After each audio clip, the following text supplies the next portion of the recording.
Hello guys, welcome to my YouTube channel. My name is Annabelle. To those who are new to this channel and to those who've always been there, welcome back.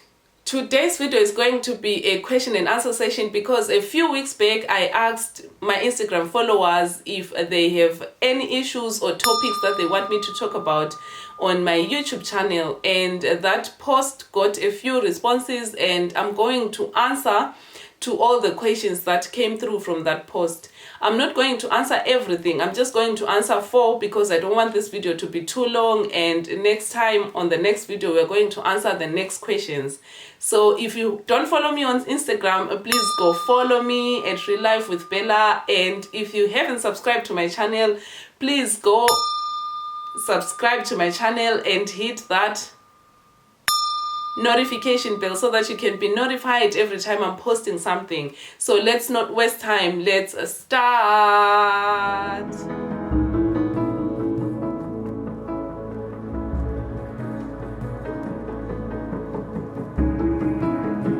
So before we answer the first question, I'm just going to say thank you for the positive comments that came as well through on that post that I posted, and I got something like this, you know, and yeah, it's such positivity that keeps us going as content creators, and we appreciate such love. Thank you very much. So let's go down to the first question.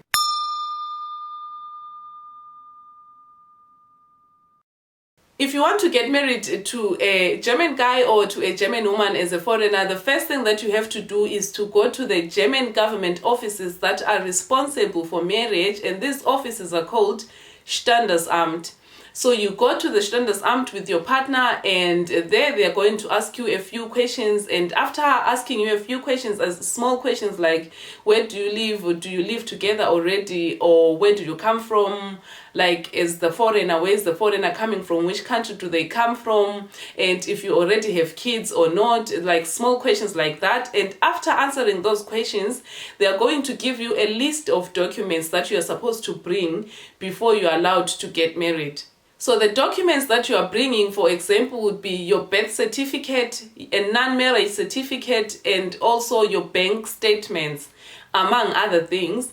And these papers, like the documents, the birth certificate and the non-marriage certificate, they're obviously coming from your country, and you have to translate them to be in German language, so that they can understand it. You have to translate them to German, and you are not just translating them with anyone else, or you are not asking your husband to be or wife to be to translate them to you because they understand German. No, you go to a responsible office for translating, because they would need to stamp it to show that it was translated by an original office. And after that, after they've been translated in the right offices, you take them back to the Standesamt. The Standesamt is going to take your papers and check if they are original, if they are coming from the right offices back in Zimbabwe, or if you are not cheating, or if you didn't just translate from anyone else. Like, there's going to be some checking that goes on before they approve of you of getting married. And then after some time, they are going to call you and let you know about the results. And when they let you know about the results, if they are positive, then you can you can tell that you want to get married on such a date. Like, you can make an appointment of your marriage, of your Standesamtliche marriage. The Standesamtliche one is the court wedding. So you can make your court wedding. Like, the court wedding is the most important one because the church wedding is not recognized in this way in terms of taxes or anything, because when you are married, there's a certain percentage of tax that you pay than when you are not married. So if you are married in the church, you still pay. It's not recognized. You still pay the same percentage in terms of taxes, but when you are married in court, it's recognized as two people who are married, and you are paying less taxes than when you are married in church, if that makes sense. So yes, if your papers are checked and everything is okay, you can make an appointment of your court wedding and you can get married.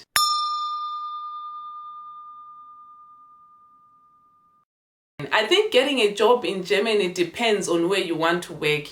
If you want to work at a pizzeria, restaurants, or fast foods companies, it's very easy because those people are always, those companies or restaurants or supermarkets, they are always looking for people. So if you want to work in one of those places, it's easy to get a job in Germany as long as you have the language and you're allowed to work, because not everyone is allowed to work if you're a foreigner. So you have to get your papers right and get the language right, and you can actually get a job easily in those places like restaurants, fast foods, McDonald's, Burger King, supermarkets, restaurants. They are always looking for people. I'm talking about Bavaria, like the province Bayern, because I live in Bayern at the moment. I don't know about on northern side or western side or anything. I'm talking about the southern part of Germany where I live in. It's easy to get a job in supermarkets or McDonald's or anywhere because they're always looking for people. So as long as you're allowed to work there, it's okay. So if we are talking about working in social places, like if you want to work with disabled, if you want to work with old people, if you want to work at hospitals and all that, like social work. With social work, you need to have a 3-year Ausbildung for you to be allowed to work in those places. So Ausbildung is an apprenticeship, so you need to do an apprenticeship here in Germany that lasts 3 years and it's done in German. So you need to have that apprenticeship and then you can be allowed to work. So if you have this apprenticeship, it's easy because they are also always looking for people in those sectors. It's easy to get a job as long as you have your apprenticeship and you have the language and you are allowed to work in Germany. So that should not be a problem. The next sector that we're going to talk about are the white collar jobs. I'm not sure how easy it is to get a job there. But in general, in Germany, when you want to get a job, you have to make sure that the place is open. Like no German person wants it. Like foreigners are getting second preferences after Germans. Germans are getting first preferences. It's understandable. It's their country. I would accept the same if Zimbabweans would get first preferences before foreigners in jobs. I think it's normal everywhere. So you are getting the second preference. And if it's white collar jobs like office jobs, banks, or if you want to be a pilot, or if you want to be an engineer, I don't know how easy or difficult it is for you to get a job because I'm not in that sector, and I haven't seen a place where it's written we are looking for pilots. I have never seen that. It's different like supermarkets where I see everywhere where they are looking for people. But I'm sure if you have the qualifications and there is no German person who wants that job, it can really be easy for you to get a job. So the most important thing is the language and the qualification and also the allowance for you to work. As long as you're allowed, I'm sure it's quite easy to get a job as long as it's not place where they want more people. But to be honest, I don't know. Maybe it's where I stay. Like where I stay, I've never seen a black person working in a bank. So I'm not saying blacks are not allowed to work in banks in Germany, but I'm just saying where I stay, I've never seen a black person working in banks. I see black person in social work, mostly in hospitals or in old people's homes or in supermarkets. This is where I see a lot of blacks working there. But in banks, I've never, like in the banks that are around me here, there's no single black person that I've seen there. Comment down below if you have seen a black person, if you're living in Germany, if you have seen a black person living in working in a bank, and yeah, just let me know. I don't know. So I don't know how easy it is for you to get a job at a bank, for example, because I've never seen a black person working there. So it all depends on where you want to work or on where you want to be in terms of career. So yeah, I think in general it's easy for you to it's quite easy for one to get a job in Germany.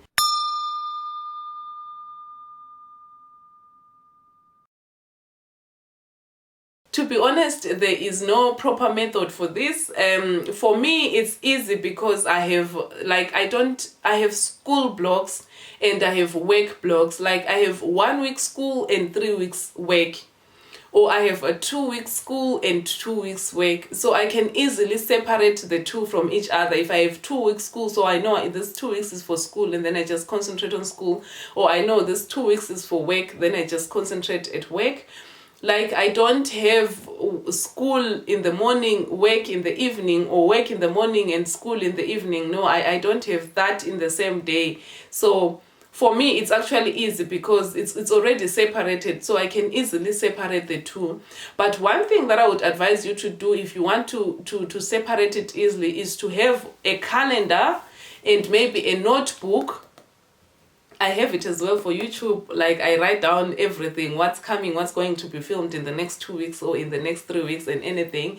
So is to have a notebook like this or your calendar where you are writing down everything. Like, if you have a notebook and you have school, you can write down your assignments and the due dates. Like, when am I supposed to submit my assignment? If I'm supposed to submit it next week, then I can start working on it this week.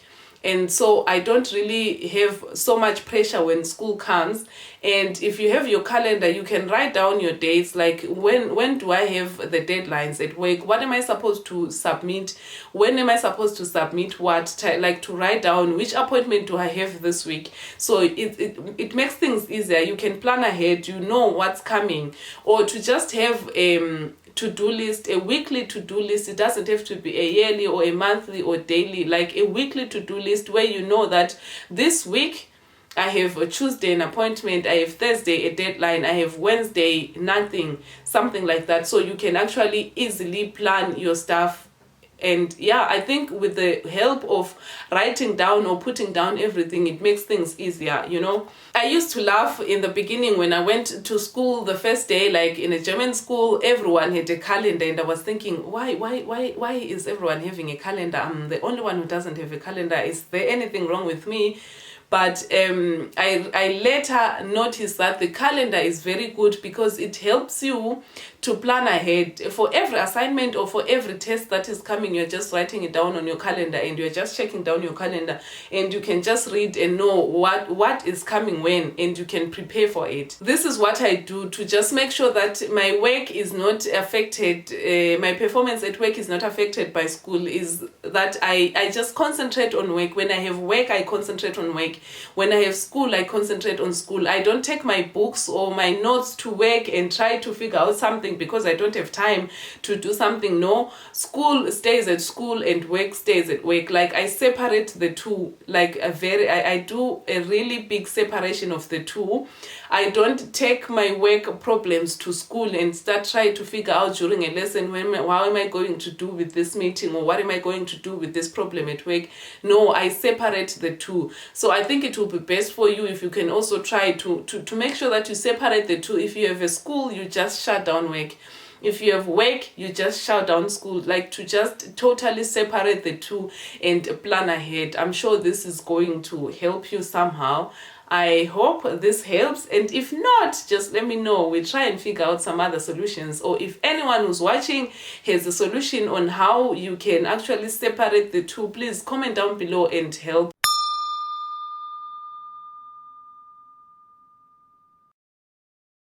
Advantages of living in Germany. Like, I've made several videos about this topic, and one of the previous videos that I did with my husband, we talked about things we love about each other's countries.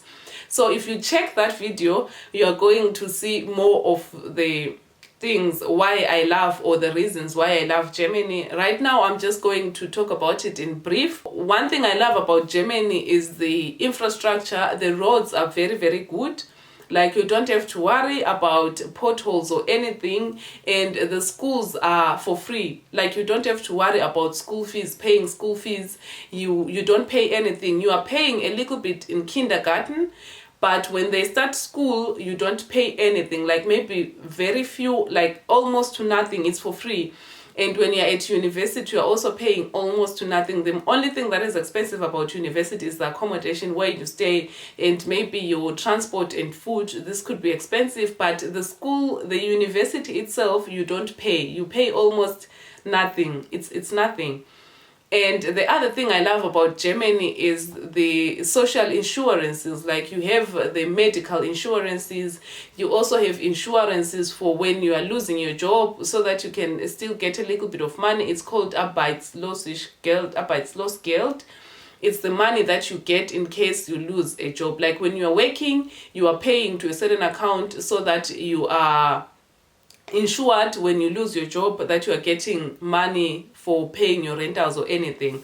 So if you are working, you are paying to that account. And let's say in case of, I don't know, corona pandemic, your company closes down and all of a sudden you don't have a job, you are getting Arbeitslosgeld is the money that you've been paying to that you are going to get. So you are going to be sure that you are going to be able to eat and to pay your rent until you secure your next job.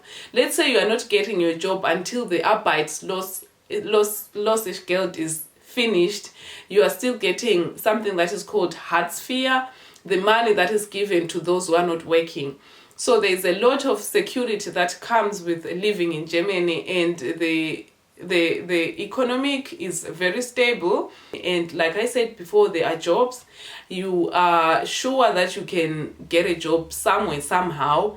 And yeah, this is actually something that I don't know from my country. We have unemployment rate is very high and there are not so many jobs, and this is one thing I appreciate about German, like the jobs that comes in, like when you live here you are assured or you are secured also of getting a job. So yeah, if you want to hear more on this topic, go and watch the previous video that I shot with my husband. That's it for today's video, guys. I hope you enjoyed watching this video, and if you haven't subscribed to my channel, please hit that subscribe button and that notification bell so that you can be notified every time I'm posting something.